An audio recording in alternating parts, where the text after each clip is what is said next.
India Legal presents Courts Roundup.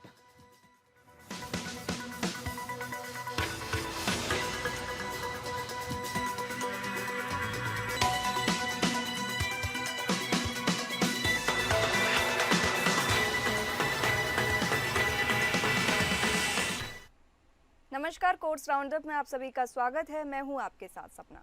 इस bulletin में हम आपको सुप्रीम कोर्ट और हाई कोर्ट के तमाम बड़े मामलों से रूबरू कराएंगे। तो चलिए शुरू करते हैं courts roundup. India Legal presents Courts Roundup.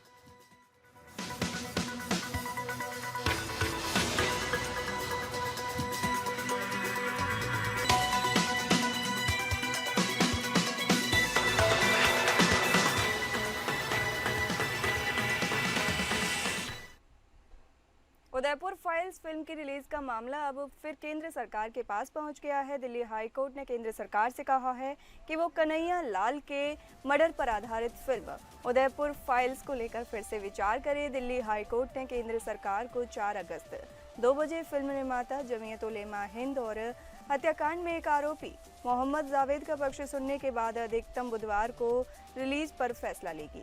Delhi high court ने साफ किया कि कोई भी पक्ष सुनवाई टालने की मांग नहीं करेगा। केंद्र सरकार की ओर से बताया गया कि फिल्म में 6 कट लगाने को लेकर दिए पुराने आदेश को वो वापस लेगी और कानून के मुताबिक नया फैसला लेगी। हाई कोर्ट में केंद्र सरकार ने ये दलील उसकी ओर से गठित कमेटी के फैसले पर हाई कोर्ट की ओर से दी गई आपत्ति के मद्देनजर दी है। दिल्ली हाई कोर्ट ने सवाल उठाया था कि सिनेमेटोग्राफ एक्ट के तहत रिवीजन के अधिकार क्षेत्र का इस्तेमाल करते हुए सरकार कैसे फिल्म में 6 कट लगाने बदलाव करने का आदेश पास कर सकती है। वहीं फिल्म प्रोड्यूसर की ओर से कोर्ट को बताया गया कि वो 8 अगस्त को फिल्म रिलीज करना चाहते हैं। इसके बाद हाई कोर्ट ने सरकार को निर्देश दिया कि वो 4 अगस्त को दोनों पक्षों को सुने और 6 अगस्त तक फैसला लें।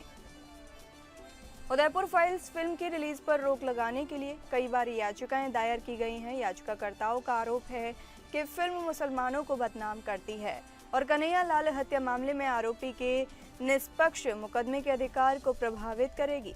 कन्हैया लाल की हत्या जून 2022 में उदयपुर में हुई थी, जब 2 हमलावरों ने उनकी दुकान पर हमला किया और उनकी हत्या कर दी थी।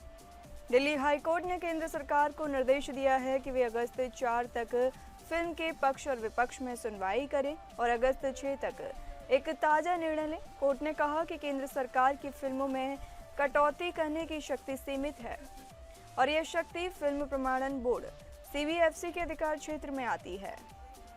फिल्म उदयपुर फाइल्स की रिलीज की तारीख 8 अगस्त निर्धारित की गई है। फिल्म के निर्माताओं ने सुप्रीम कोर्ट में याचिका दायर की थी, जिसके बाद हाई कोर्ट ने फिल्म की रिलीज पर रोक लगा दी थी। अब फिल्म की रिलीज को लेकर केंद्र सरकार का ताज़ा निर्णय आने की उम्मीद है।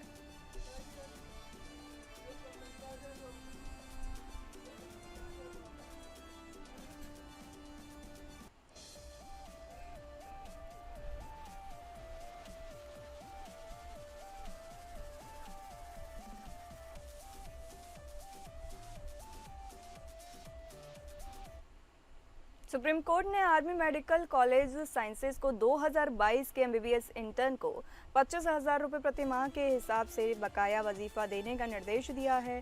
कोर्ट ने कहा कि चूंकि कॉलेज ने बाद के बैचों को वजीफा दिया है, इसलिए 2022 के बैच को भी यह लाभ दिया जाना चाहिए। जस्टिस सुधांशु धुलिया और जस्टिस अरविंद कुमार की पीठ ने कहा कि कॉलेज को उन छात्रों को वजीफा देना चाहिए जो कॉलेज के लिए काम करते हैं।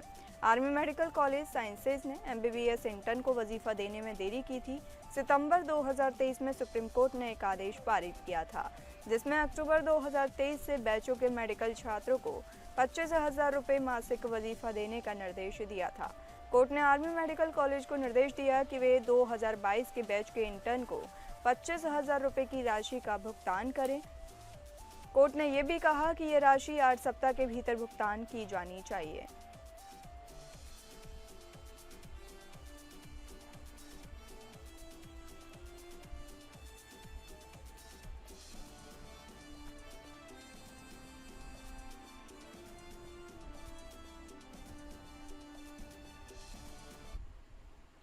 सुप्रीम कोर्ट ने राजनीतिक दलों पर यौन उत्पीड़न अधिनियम या पॉस एक्ट लागू करने के लिए एक जनहित याचिका खारिज कर दी है और कोर्ट ने कहा कि यह मुद्दा संसद के क्षेत्राधिकार में आता है और इसमें दखल देना संभव नहीं है। एडवोकेट योगमाया एमजी ने एक जनहित याचिका दायर कर राजनीतिक दलों पर पॉस एक्ट लागू करने की मांग की थी। याचिका में कहा गया था कि राजनीतिक दलों में महिला कार्यकर्ताओं के लिए सुरक्षित कार्य वातावरण सुनिश्चित करने के लिए यह आवश्यक है। Chief justice B R. गवई और जस्टिस के विनोद चंद्रन की बेंच ने याचिका खारिज करते हुए कहा, यह संसद के क्षेत्राधिकार में आता है, हम इसमें दखल नहीं दे सकते। कोर्ट ने याचिकाकर्ता को सलाह दी कि वे इस मुद्दे पर महिला सांसदों के साथ मिलकर एक निजी बिल पेश कर सकते हैं। इससे पहले केरल हाई कोर्ट ने एक फैसले में कहा था कि राजनीतिक दल पॉस एक्ट के दायरे में नहीं आते हैं क्योंकि उनके पास नियोक्ता कर्मचारी संबंध नहीं होता है। याचिकाकर्ता ने इस फैसले को चुनौती देते हुए सुप्रीम कोर्ट में याचिका दायर की थी। याचिकाकर्ता की ओर से वरिष्ठ अधिवक्ता शोभा गुप्ता ने तर्क दिया कि राजनीतिक दलों में महिला कार्यकर्ताओं के लिए सुरक्षित कार्य वातावरण सुनिश्चित करने के लिए पॉस एक्ट लागू करना आवश्यक है। उन्होंने कहा कि इस अधिनियम के प्रावधानों को राजनीतिक दलों पर लागू करने से महिला कार्यकर्ताओं के अधिकारों की रक्षा हो सकेगी।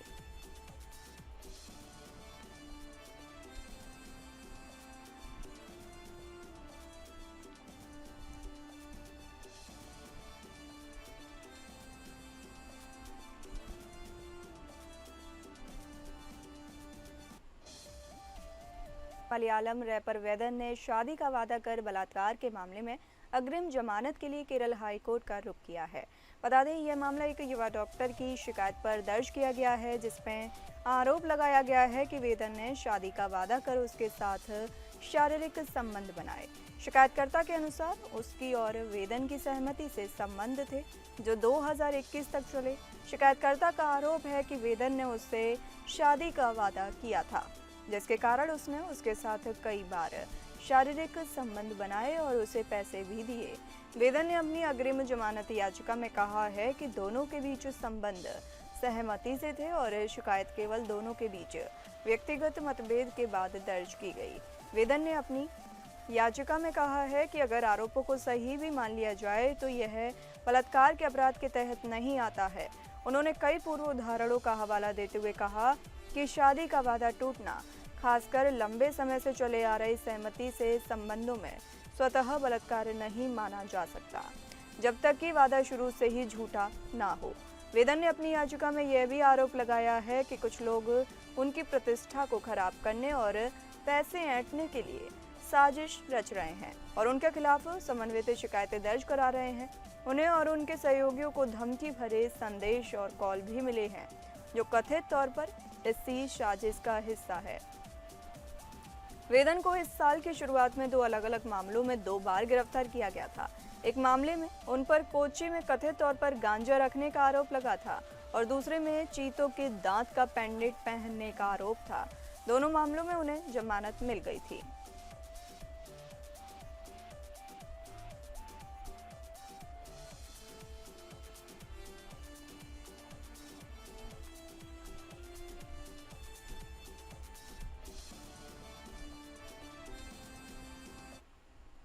बेंगलुरु की एक ट्रायल कोर्ट ने जेडीएस नेता प्रज्वल रेवन्ना को बलात्कार मामले में दोषी करार दिया है। अतिरिक्त सिटी सिविल और सत्र न्यायाधीश संतोष गजानन भट्ट ने यह फैसला सुनाया। सजा की मात्रा पर सुनवाई कल होगी। प्रज्वल रेवन्ना पर आरोप था कि उन्होंने अपनी नौकरानी के साथ बार बार बलात्कार किया और इस कृत्य के वीडियो भी रिकॉर्ड किए। इस मामले में विभिन्न धाराओं के तहत आरोप तय किए गए थे, जिनमें आईटी एक्ट की धारा 66E के तहत भी आरोप लगाया गया था। नौकरानी ने आरोप लगाया था कि प्रज्वल रेवन्ना ने 2021 में कोविड लॉकडाउन के दौरान उसके साथ पहली बार बलात्कार किया था। उसने कहा कि उसने इस घटना के बारे में नहीं बताया क्योंकि रेवन्ना ने हमले के दृश्यों को रिकॉर्ड किया था और उन्हें लीक करने की धमकी दी थी। बाद में जब इन दृश्यों के लीक होने की खबरें आईं तो उसने शिकायत दर्ज कराई। प्रज्वल रेवन्ना के खिलाफ 4 मामले दर्ज किए गए थे। सार्वजनिक आक्रोश के बाद रेवन्ना मई 2024 में भारत लौटने पर गिरफ्तार किए जाने से पहले जर्मनी भाग गए थे। एसआईटी ने अगस्त 2024 में आरोप पत्र दाखिल किया था। रेवन्ना ने मामले से उन्हें डिस्चार्ज करने के लिए आवेदन दिया था, जिसे कोर्ट ने खारिज कर दिया। अब उन्हें सजा सुनाई जाएगी।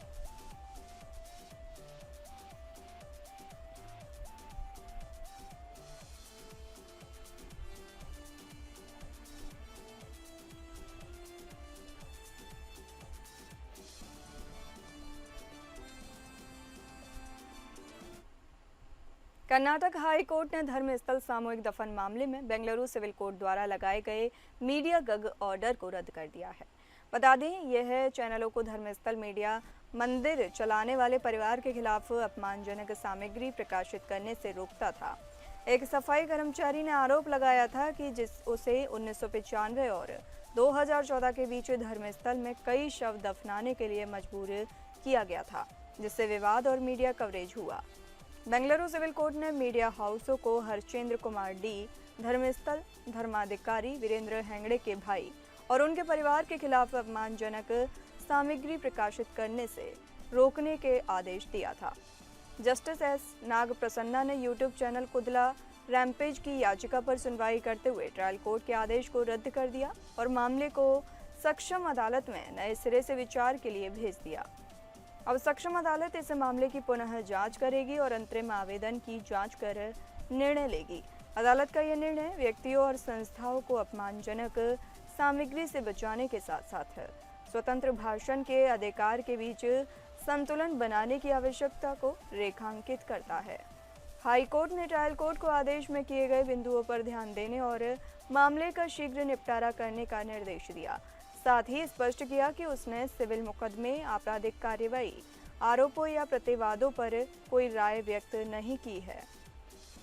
इस मामले में सुप्रीम कोर्ट ने भी एक याचिका पर सुनवाई करने से इनकार कर दिया था और याचिकाकर्ता को हाई कोर्ट जाने की सलाह दी थी।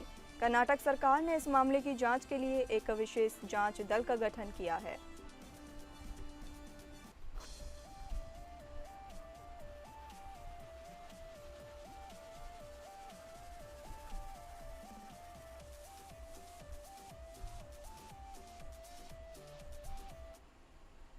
फिलहाल इस बुलेटिन में इतना ही। नमस्कार। India Legal presents Courts Roundup.